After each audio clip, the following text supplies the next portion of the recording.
Hola y bienvenidos a este nuevo episodio del podcast de Emergencias y Urgencias. Mi nombre es Germán González. Hola y bienvenidos a este nuevo episodio del podcast de Emergencias y Urgencias. Mi nombre es Germán González.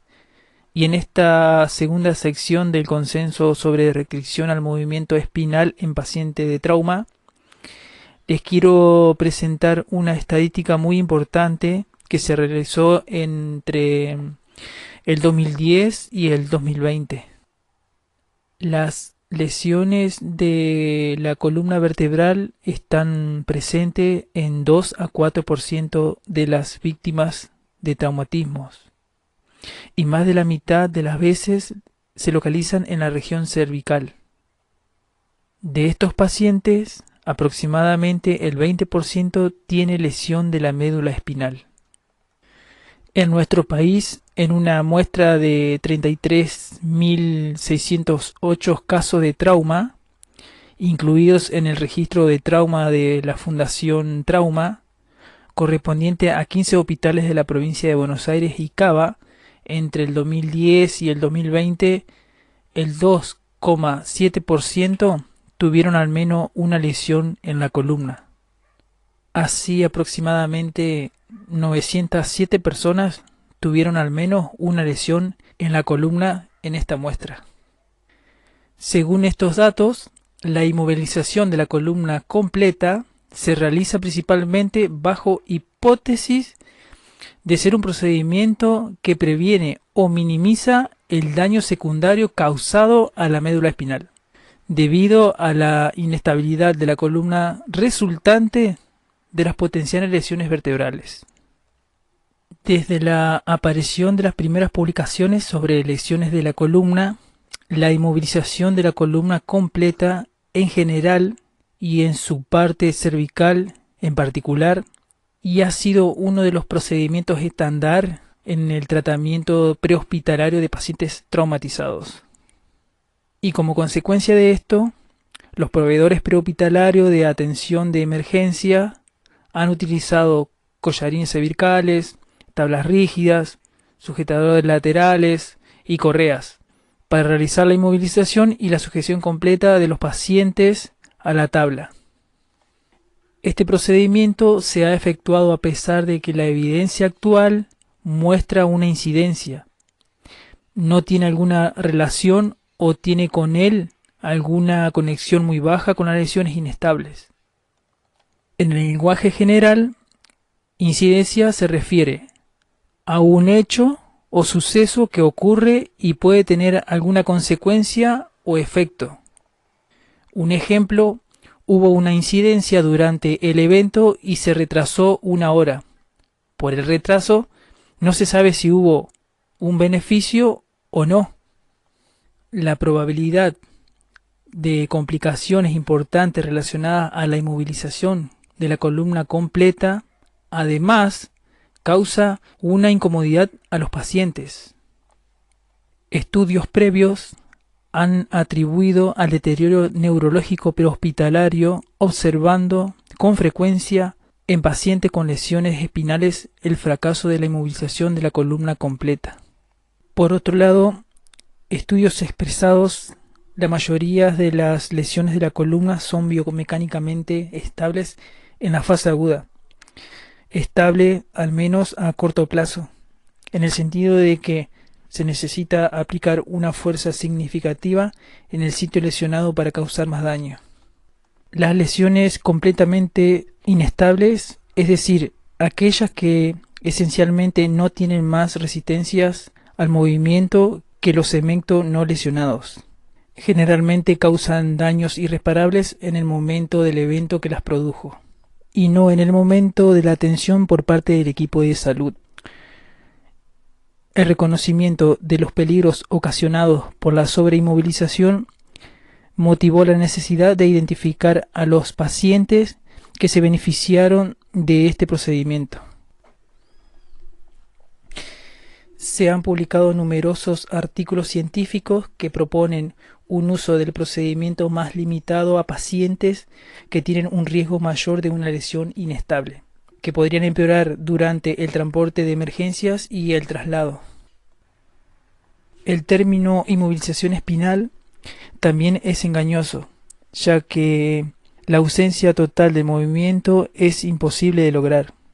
Con este fin, la frase restricción al movimiento espinal se usa más comúnmente en este consenso, ya que describe más acertadamente el objetivo logrado. A partir de numerosas publicaciones y consensos, los sistemas prehospitalarios de emergencias han modificado sus protocolos de tratamientos para limitar la aplicación de la restricción del movimiento de la columna al área de la columna, en riesgo de lesiones óseas o de tejidos blandos.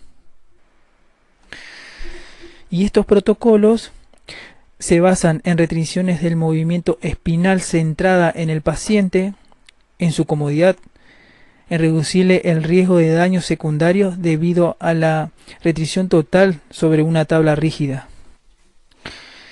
Se realizó una búsqueda bibliográfica de revisiones sistemáticas y estudios primarios en base a datos de HotMed, McGuigan-Score y Cochrane Library, y artículos en inglés y en español correspondiente a la inmovilización espinal y restricción al movimiento espinal en el periodo comprendido entre el 2015 y el 2020. PubMed son herramientas en línea que se utilizan principalmente para buscar literatura académica y científica. Y es una base de datos gratuita de la Biblioteca Nacional de Medicina de Estados Unidos, especializada en biomedicina y ciencia de la salud. Registra ordenadamente datos e informaciones para elaborar un índice de artículos científicos publicados en revistas médicas y biomédicas, proporcionando resúmenes, informaciones de autores y enlaces a artículos completos cuando estén disponibles. Cochrane es una organización internacional sin fines de lucro dedicada a mejorar la toma de decisiones en la salud mediante la producción y difusión de revistas sistemáticas de alta calidad sobre las intervenciones sanitarias. Elabora revisiones sistemáticas, analizan rigurosamente estudios clínicos y científicos existentes sobre el tratamiento, medicamentos, terapias, políticas sanitarias, etc., para determinar qué tan efectivos son y seguros. También promueve la medicina basada en la evidencia, ayuda a profesionales, a pacientes y responsables de la política de salud a tomar decisiones fundamentadas en la mejora de evidencia científica disponible. También es una base de datos en línea que contiene sus revisiones, estudios clínicos y otros recursos útiles para investigadores y médicos. El total de artículos destacados fue de 534. Se tuvieron en cuenta además las guías clínicas o recomendaciones internacionales. Se realizó una revisión de todo el material relevante. Las guías clínicas y recomendaciones internacionales fueron: guía danesas, guía noruega, guía de la Asociación Americana de Cirujanos Neurológicos, guía del Consorcio para la Medicina de la Médula Espinal, guía alemana, guía restricción del Sistema de Emergencia de Arizona Central, guía clínica modelo nacional del Sistema de Emergencias Médica, declaración de consenso del Real Colegio de Cirujanos de Edimburgo, soporte vital prehospitalario en trauma PHTLS, soporte vital avanzado del trauma ATLS, soporte vital de emergencia en trauma ETLS, soporte vital de emergencias en trauma ITLS. Algunas de las guías consultadas hasta aquí. Los collarines cervicales rígidos se han considerado medidas importantes en la atención traumatológica prehospitalaria moderna. Su aplicación rutinaria a pacientes traumatizados se ha mantenido prácticamente sin cambios durante más de 30 años. La colocación de un collarín cervical se presenta como un procedimiento recomendado en estas guías. Estas guías dominan el campo de la atención prehospitalaria del trauma y se aplican en más de 60 países. En el ABC de los traumatismos mayores por todos conocidos. El uso del collarín cervical se considera tan importante como la necesidad de lograr una vía aérea permeable. Los collares se introdujeron hace décadas con el fin de prevenir lesiones secundarias de la médula espinal, mediante la inmovilización de una columna vertebral potencialmente inestable. Han pasado muchos años desde entonces y esta práctica aplica hoy a millones de pacientes. Y es una práctica muy difundida y sin embargo existe limitada evidencia, ya que los ensayos controlados aleatoriamente son escasos o ausentes. Asimismo, se han generado dudas sobre sus efectos sobre la mortalidad, las lesiones neurológicas y la estabilidad de la columna. Es cada vez más importante aceptar que tanto el uso del collarín cervical como la inmovilización de todo el cuerpo están asociados con desventajas. En primer lugar, el uso del collarín cervical por sí solo no proporciona una inmovilización completa de la columna cervical, ya que persistiría una movilidad residual considerada a nivel proximal y distal de la columna misma. Por lo tanto, y aquí quiero abrir comillas, siempre bajo la hipótesis de que es necesario realizar la inmovilización completa. Para proteger la columna vertebral sería necesario la inmovilización completa de la cabeza y el tronco. Cierro comillas. Se han descrito distintos efectos adversos por el uso del collarín cervical, que incluyen dolor y malestar de moderado a grave y que puede continuar hasta 48 horas luego del traumatismo. También se describe, especialmente en pacientes inconscientes, la isquemia tisular, las lesiones dérmicas y el aumento de la incidencia de úlceras por presión. Como resultado, tanto la utilización de los collarines como la sujeción de las tablas. Además, la incomodidad, el dolor y la respuesta al estrés relacionadas con el procedimiento pueden ser un factor de confusión en la evaluación y atención inicial de pacientes víctimas de trauma. Un tema clave asociado con los collares de la atención prehospitalaria es la mayor dificultad que puede implicar para el manejo de la vía aérea, ya que hay mayor esfuerzo ventilatorio y disminución de la función pulmonar, tanto en adultos y especialmente en niños. La apertura de la boca puede verse comprometida y la aspiración de secreciones puede resultar más frecuente, especialmente en la posición supina. Está descrita la aparición de disfagia luego de la utilización de un collarín cervical y la restricción ventilatoria, un efecto que es más pronunciado si se agrega tablas para la columna vertebral. El uso de un collarín cervical también produce el aumento de la compresión de las venas yugulares y por lo tanto el aumento de la presión intracraneana, inclusive si se eleva la cabeza de 20 a 41 grados. También se describen estancias hospitalarias más prolongadas y un número mayor de estudios radiográficos, con el consiguiente aumento de costo de exposición a radiación y riesgo de adquirir infecciones intrahospitalarias.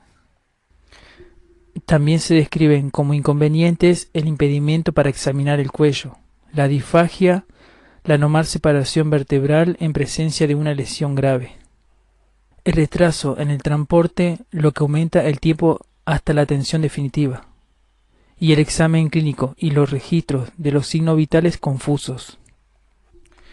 En conjunto, existe un crecimiento volumen de evidencia de los efectos negativos de la aplicación rutinaria del collarín cervical. Sin embargo, se han desarrollado muchas guías que orienten al proveedor prehospitalario a identificar a qué tipo de pacientes se deben colocar un collarín cervical. La decisión de no colocar un collarín cervical en pacientes despiertos y alertas es más fácil y está mejor documentado que en pacientes inconscientes o obnubilados. Existen varios enfoques clínicos para corroborar si los pacientes despiertos tienen o no una lesión de la columna con lesión medular significativa. y por lo tanto necesitarán exámenes radiológicos y o exámenes o tratamientos específicos. Uno de los estudios mejores validados es la regla canadiense de la columna cervical. Esta regla se publicó originalmente en el año 2001 como una herramienta más para decidir si los pacientes requerían estos estudios radiológicos en el ambiente hospitalario. En el 2011 se publicó una edición revisada que orienta sobre la decisión de si los pacientes asistidos en el entorno prehospitalario que requerían inmovilización de la columna cervical. Estudios con elevado nivel de evidencia científica han demostrado que los médicos en el servicio de urgencias pueden utilizar de forma segura la regla canadiense, asimismo los criterios Nexus, para descartar lesión de la columna cervical. Los estudios también probaron que la regla canadiense es más sensible y específica que los criterios Nexus y que su uso da como resultado tasas más bajas de exámenes radiológicos. Además, puede usarse con una precisión y fiabilidad similar tanto en entornos intrahospitalarios como extrahospitalarios. Bueno, y con esto los dejo. No olviden suscribirse y darle me gusta al video. Recuerden visitar la sección 1 del anterior podcast. Les dejo en la descripción del video todo el material consultado. Nos vemos en la tercera y última sección del consenso sobre restricción al movimiento espinal en pacientes de trauma. Espero les sirva y nos vemos.